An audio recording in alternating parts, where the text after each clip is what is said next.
저와 여러분들의 집에는 여러 가지 그릇들이 있습니다. 밥그릇도 있고 국그릇도 있고 반찬을 담아 먹는 그릇도 있고 간장이나 된장을 담아 먹는 그릇도 있고 음식물을 끓이거나 요리하는 그릇들도 있고 물이나 커피를 마시는 다양한 그릇들도 있고 음식을 저장해 놓는 크고 작은 그릇들이 있습니다. 적어도 여러분의 가정에 수십 종류의 그릇들이 있다고 생각합니다. 그러나 저와 여러분의 집은 큰 집이 아니기 때문에 아마도 금그릇이나 은그릇은 없으리라 생각합니다. 큰 집에는 우리 집에는 없는 그릇들, 귀하고 진귀한 가치 있는 그릇들도 많이 있을 수 있습니다. 그래서 오늘 본문에 큰 집에는 금그릇과 은그릇뿐만 아니라 그리고 나무그릇과 질그릇도 있다라고 하셨습니다. 여기서 말하는 큰 집은 곧 지상에 있는 유형교회를 말하는 것이고 그리고 각종 그릇들은 유형교회 안에 있는 각종 사람들을 일컬어 말하는 것입니다. 그러니까 바울은 디모데에게 편지를 쓰면서 큰 집과 그릇을 비유로 해서 교회 안에는 다양한 사람들이 있다라는 사실을 말해주고 있습니다. 성경에도 보면 교회 안에는 알곡도 있고 쭉정이도 있으며 교회 안에는 참된 신자와 위선자도 있고 교회 안에는 영광을 받게 될 자와 또한 치욕을 받게 될 자가 함께 공존한다라고 말해주고 있습니다. 이런 것을 보면 지상에 있는 교회는 그 어떤 교회를 막론하고 온전한 교회는 없다라고 말할 수가 있고 또 뿐만 아니라 항상 지상교회에는 이 둘이 함께 존재하므로 문제들도 많다 하는 사실을 알게 됩니다. 이 모든 그릇들을 둘로 구분을 하라면 하나의 그릇은 주인에게 귀하게 쓰임받는 그릇이 있고 또 다른 한편의 그릇은 천하게 쓰는 그릇이 있습니다. 물론 일반적으로 금그릇이나 은그릇은 귀하게 사용을 하겠고 나무그릇이나 질그릇은 천하게 사용할 것입니다. 부잣집에는 귀한 손님이 오거나 아니면 아주 특별한 날이 되면 이처럼 금은과 같은 귀한 그릇을 내놓고 그곳에 음식을 담아 먹는다고 합니다. 제가 만약에 그런 집에 식사를 초대받아서 간다면 음식도 맛있게 먹을 것이지만은 아마도 숟가락으로 그 그릇을 박박 긁어서 먹지 않을까 이런 생각이 있습니다. 저는 아직도 한 번도 금그릇을 본 적도 없고 그리고 거기에 음식을 담아 먹어본 적도 없습니다. 그러나 큰 집에는 분명 그런 그릇이 있을 것이고 그런 그릇들을 귀하게 사용할 것입니다. 성경에 나와 있는 과거 솔로몬 왕도 이렇게 금은 보화로 되어 있는 귀한 그릇에 음식을 담아 먹었다고 기록해주고 있습니다. 이런 그릇은 한두 번 쓰고 버리는 경우가 없습니다. 쓰고 나면 잘 닦아서 귀하게 보관을 합니다. 그 물건들을 애지중지할 것입니다. 반면에 작은 집이나 가난한 집에 가면 나무 그릇도 있고 질그릇도 있고 양은 그릇도 있고 밥그릇도 있고 플라스틱 그릇들만 있을 것이라고 봅니다. 더 어려운 집에는 깨진 그릇들도 많고 양은 그릇은 납땜해서 사용하기도 하고 깨진 바가지는 실로 꿰매서 사용하기도 하고 금이 간 플라스틱 그릇은 비닐을 녹여서 납땜을 해서 사용하기도 하는 것을 보았습니다. 이런 그릇들은 주인이 마구 사용합니다. 던지기도 하고 대충 닦기도 하고 뿐만 아니라 아무데나 보관을 합니다. 천하게 쓰는 그릇들입니다. 이런 그릇들을 주인이 귀하게 사용하지는 않는다라는 말입니다.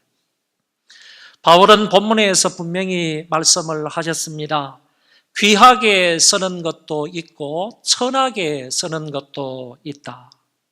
이 말은 이중적으로 해석을 할 수 있는데, 하나는 귀하게 쓰임받는 사람이다 라는 말은 당시에 참된 전도자들을 일컬어서 이렇게 말했고, 천하게 쓰임받는 사람들은 당시에 거짓 교사들을 가리켜 말한 것입니다. 그러나 혹자는 이 말을 교회 안에는 다양한 종류의 사람들이 있는데 그 사람들 가운데 하나님 앞에 특별하게 쓰임을 받는 사람이 있고, 다른 한편의 사람은 평범하게 사용되는 사람이 있다, 이런 말로 해석을 하기도 했습니다. 저는 두 가지 다 맞는 해석이라고 봅니다. 오늘 이것을 우리에게 적용을 시켜서 말한다면, 기왕이면 우리는 참된 전도자들처럼 참된 성도, 참된 교사, 참된 직분자들이 되어야 하겠다라는 교훈을 받을 수가 있고, 또한 기왕이면 하나님 앞에 평범하게 쓰임을 받기보다는 아주 특별하게 쓰임을 받는 성도가 되었으면 좋겠다, 이런 교훈을 받을 수 있습니다. 소망교회의 모든 성도들은 이왕 한평생 살고 이왕 한평생 교회를 섬기는데 특별하게 크게 위대하게 쓰임받는 사람들이 되었으면 좋겠습니다. 그러면 어떻게 해야 하나님 앞에 귀하게 쓰임받는 사람이 될 수가 있을까? 깨끗한 그릇이 되기만 하면 됩니다. 그러므로 누구든지 이런 것에서 자기를 깨끗하게 하면 귀히 쓰는 그릇이 된다. 누구든지 깨끗한 그릇이 될 수 있는 것입니다.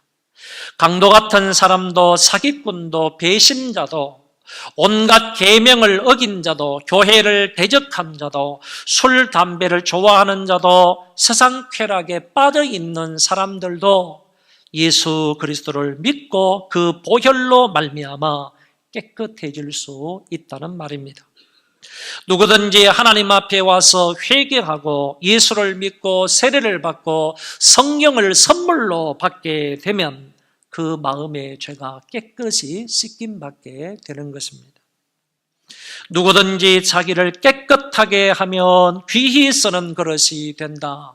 할렐루야. 여기서 말하는 귀히 쓰임을 받는 그릇이라는 것은 존경을 받는 그릇이다, 가치 있는 그릇이다, 고상한 목적을 위해 쓰임받는 그릇이다 라는 뜻을 가지고 있습니다. 금그릇이나 은그릇도 깨끗하지 않으면 주인이 결코 그런 그릇을 쓰지를 않습니다. 질그릇과 나무그릇이라 할지라도 자신을 깨끗하게 하면 주인이 그런 그릇을 귀하게 쓰는 것입니다. 그렇기 때문에 금그릇이라고 자랑을 하거나 교만할 필요가 없고, 질그릇이라고 낙심하거나 의기소침할 필요가 없는 것입니다. 하나님은 금그릇을 질그릇처럼 사용하기도 하시고 반대로 질그릇을 금그릇처럼 사용하기도 하시는 분이십니다. 바울은 처음에 예수 그리스도를 대적했던 사람입니다. 그는 악행자였고 포행자였으며 교회를 대적했던 사람입니다. 죄인 중에 나는 괴수였다라고 말씀하고 있습니다. 질그릇과 같은 그 바울을 하나님이 깨끗한 그릇이 되게 하사 금그릇으로 사용을 하셨습니다. 역사 가운데 가장 위대하게 하나님 앞에 쓰임받은 인물이 바로 사도 바울입니다. 수가성 여인은 남편이 5이나 있는 천한 그릇이었습니다. 많은 사람들로부터 손가락질을 받는 그런 여인이었습니다. 그렇지만은 그 여인이 예수님을 만나 깨끗한 그릇이 되어서 수가성에 있는 많은 사람들을 예수님 앞으로 인도하는 금그릇처럼 사용이 되었습니다. 삭개오는 욕심이 많은 세리장이었습니다. 부를 축적했던 사람입니다. 그런데 그 사람이 예수 그리스도를 만난 이후에 깨끗한 그릇이 되어서 초대교회를 빛내는 아주 쓰임받는 인물이 되었다는 말입니다.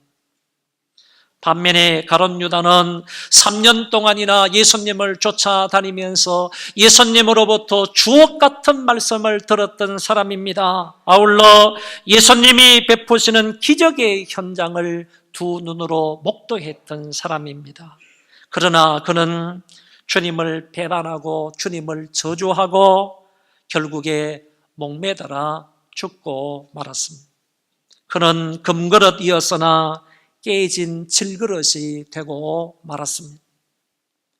아무리 금그릇, 은그릇이라 할지라도 지저분하고 더러운 그릇에 음식을 담아 먹지 않는 것처럼 하나님이 배신자를 당신의 역사를 위해 사용하지 않으셨던 것입니다.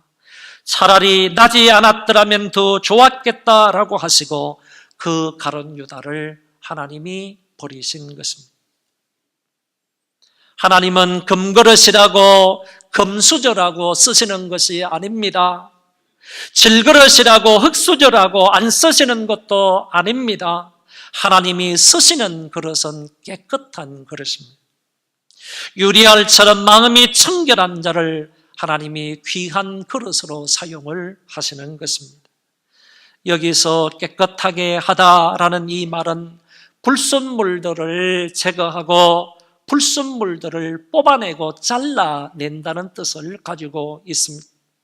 그렇기 때문에 내 안에 있는 불순한 것들, 내 안에 있는 죄악들, 내 안에 있는 악한 것들을 뿌리채 뽑아버리라는 말이고 그것들을 잘라버리라는 말인데 철저하게 뽑아내고 철저하게 잘라내라는 뜻을 가지고 있습니다. 주님이 이런 말씀을 하셨습니다. 마음이 청결한 자는 복이 있나니 그들이 하나님을 볼 것이며. 저는 말씀을 준비하면서 이 말씀을 읽었을 때 이 말씀이 내 가슴 속을 흡입하고 들어왔습니다. 마치 송곳이 내 어떤 부분을 흡입하면서 돌아가면서 내 마음을 흡입하며 들어온 것처럼 하나님의 이 말씀이 내 가슴팍 속으로 흡입하며 들어왔습니다. 마음이 청결해야 되는데, 마음이 깨끗해야 되는데 너는 마음이 정결하고 마음이 깨끗하냐?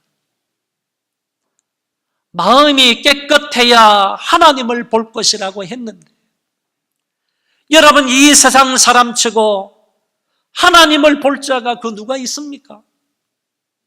하나님 여호와를 목도할 사람이 누가 있나요? 그런데 주님께서 이런 말씀을 해주신 것입니다. 하나님을 볼 자가 있다. 여호와 하나님의 그 거룩한 영광스러운 모습을 뵐 자가 있다. 누구냐? 마음이 청결한 사람, 마음이 깨끗한 사람은 하나님을 볼 수가 있다라고 말씀해 주셨습니다. 기독교인이라면 이런 경험을 한번 해보고 싶다. 나도 마음이 청결하고 깨끗한 사람이 되어서 하나님 여호와를 한번 보고 싶다, 뵙고 싶다. 이런 소원을 가질만 하지 않습니까? 모세처럼 다윗처럼 내가 마음이 깨끗하여 하나님을 볼 수 있었으면 좋겠다. 이런 영적인 거룩한 소원을 가질 필요가 있지 않겠습니까? 바울도 다른 곳에서 깨끗한 마음에 관하여 여러 번 말씀하셨습니다. 바울이 디모데에게 편지를 하면서 집사의 자격에 관하여 이렇게 말합니다. 집사들도 정중하고 일구이언을 하지 않고 술에 임박이지 아니하고 더러운 일을 탐하지 아니하고 깨끗한 양심에 믿음의 비밀을 가진 자라야 할지니라. 여러 가지를 얘기하면서 깨끗한 양심을 가진 자라야 집사가 될 수가 있다고 하신 것입니다. 그러면서 그 다음에 이 사람들을 먼저 시험하여 보고 그 후에 책망할 것이 없으면 그런 사람을 들어 집사로 세우라고 하셨습니다.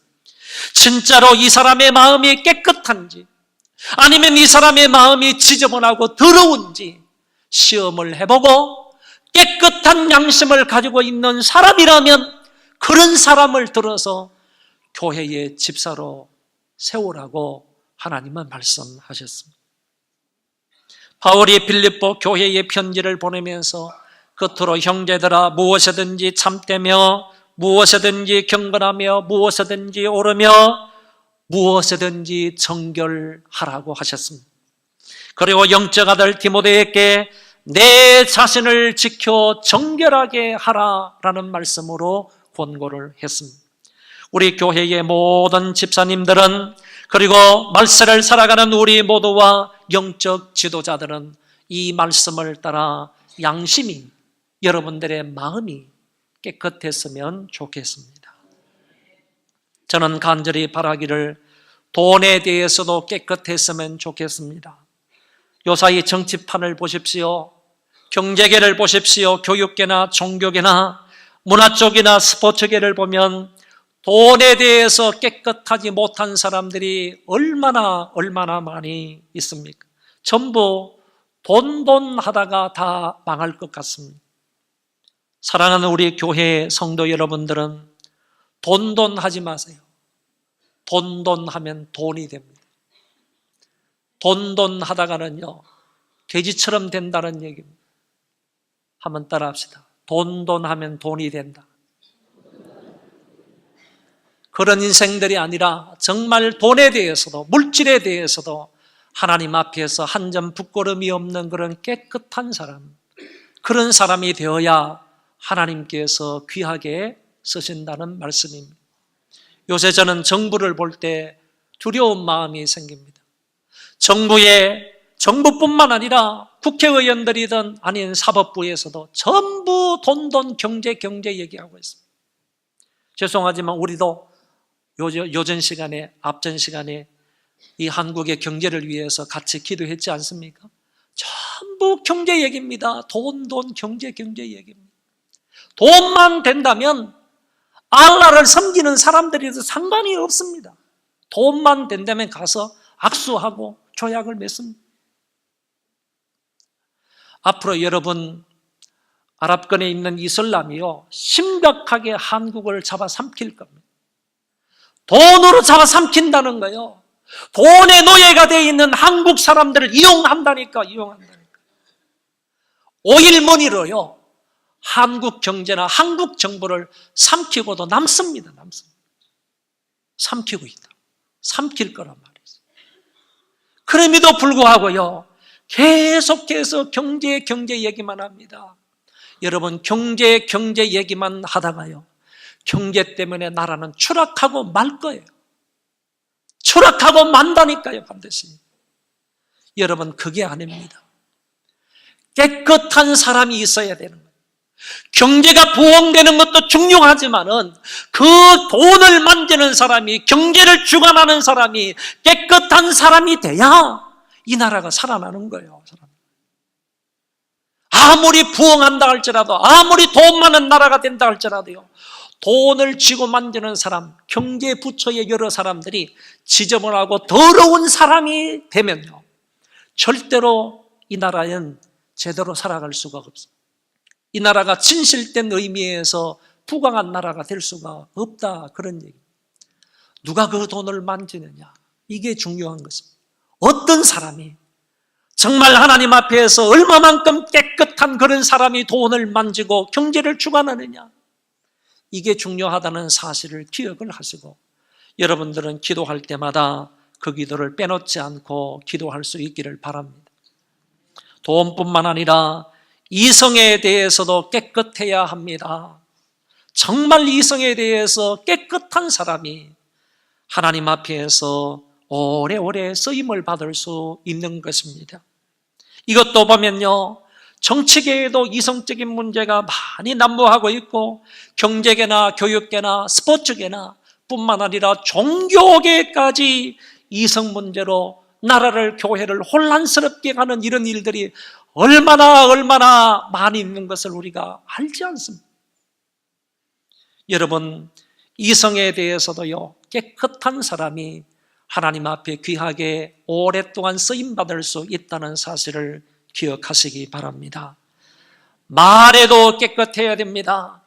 거짓말을 일삼는 사람이나 부정적인 말이나 믿음 없는 말을 하거나 남들에 대해서 원망 불평하거나 남에게 상처를 주거나 남을 험담하거나 이런 말들 지저분한 말들입니다. 더러운 말들입니다.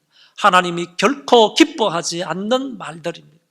그런데 참 이상하게도요, 오늘날 교인들을 가만히 보면 죄송합니다만 이렇게 말을 해놓고도 나서 자기가 그 말을 하고 있는 사람인지를 모른다는 사실이에요.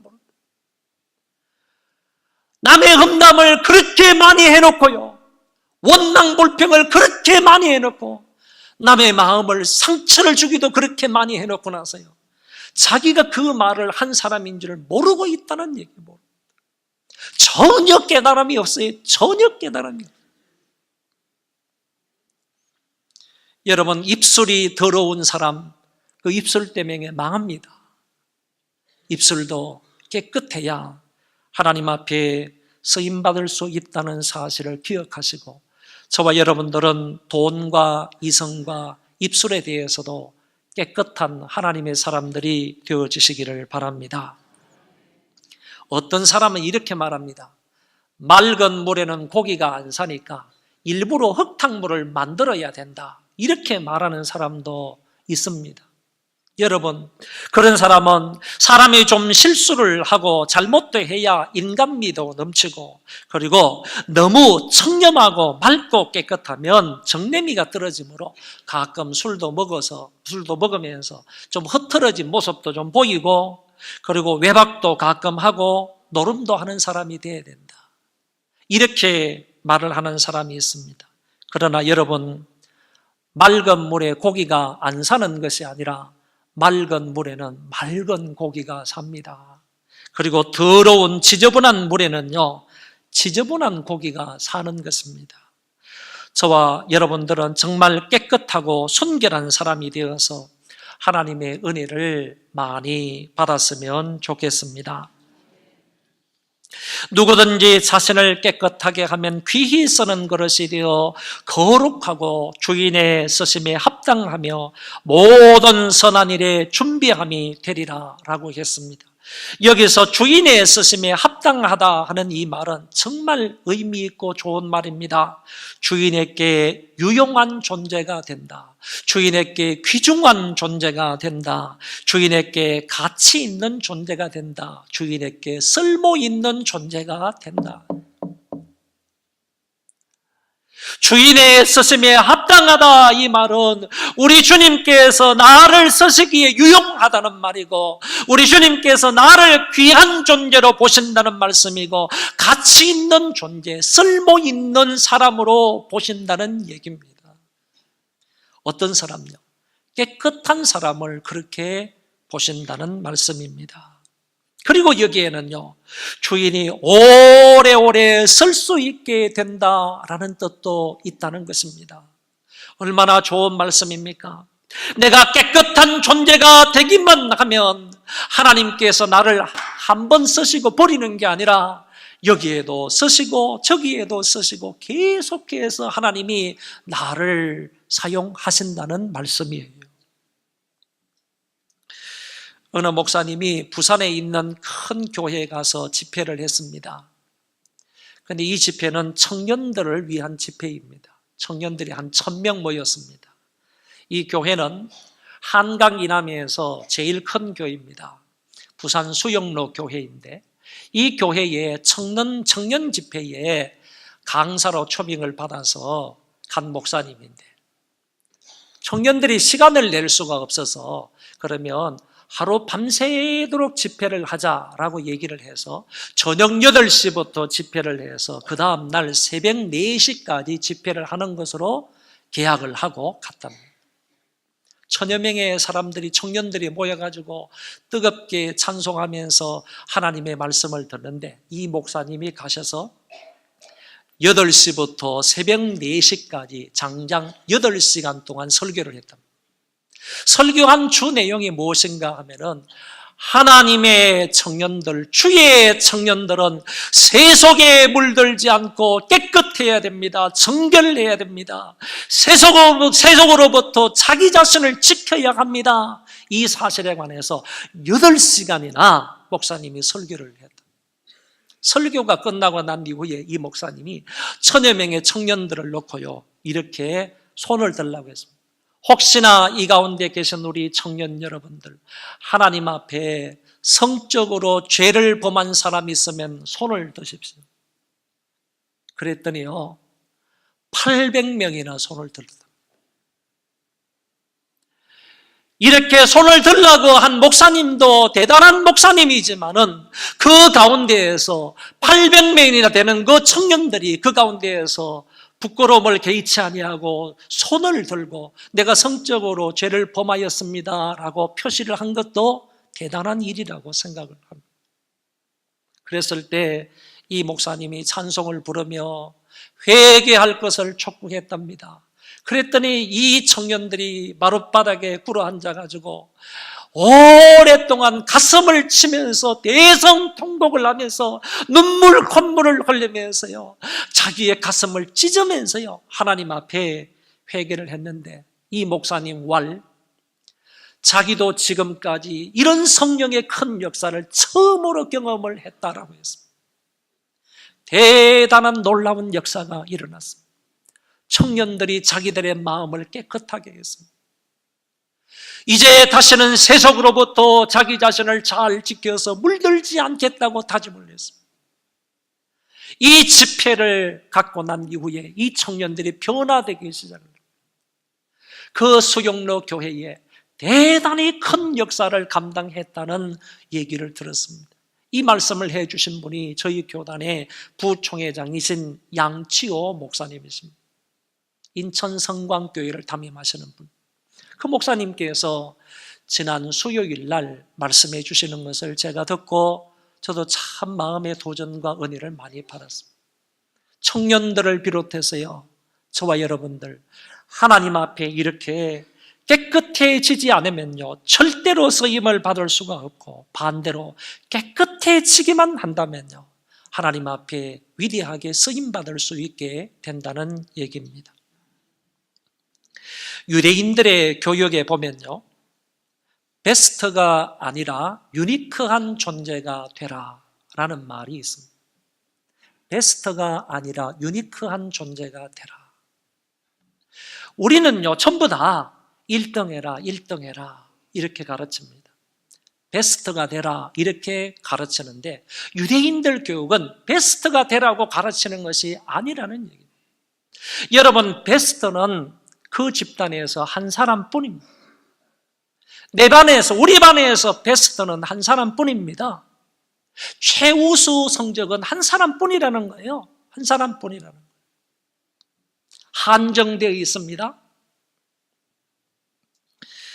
제가 이번에 우리 학교에서 최우수 교수상을 받았습니다.